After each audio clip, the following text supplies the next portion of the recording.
This week, Gilbert Hendricks, 52 of McCool Junction, was found not guilty by reason of insanity for attempted homicide. He was accused and jailed last September after attacking his mother and his sister in their home, and both of them sustained serious injuries and they recovered.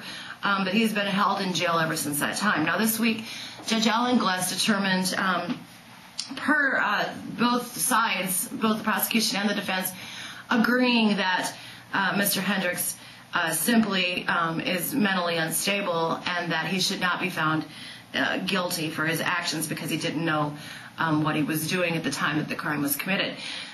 So this week, Judge Alan Glass decided that he would be sending Hendricks to a regional center facility here in Nebraska to be evaluated so they could determine what sort of treatment that he needed. However, that's been 2 days, and Mr. Hendricks still remains in the York County Jail.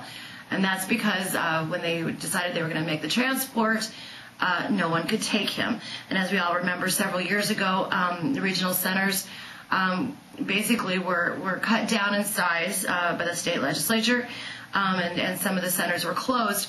Well, when the Sheriff's Department called to see about bringing Mr. Hendricks to a facility, they were told that there simply is not any room.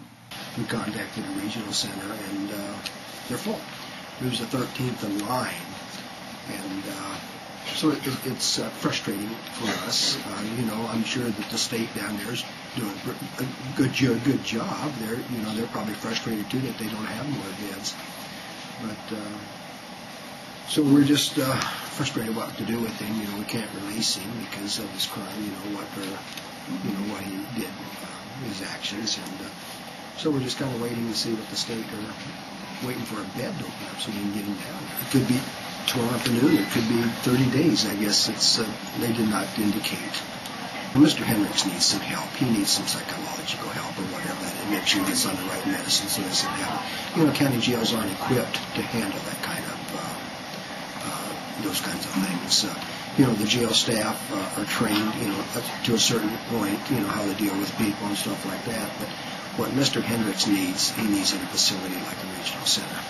So Sheriff Ratcliffe said he is frustrated at this time because they simply have nowhere to take Mr. Hendricks. They say that he is unstable to the point that he cannot be set free, and they've been advised to simply keep him in jail until 13 other outside court orders have been fulfilled. And as he said, that could be tomorrow, that could be 30 days, or it could be much longer.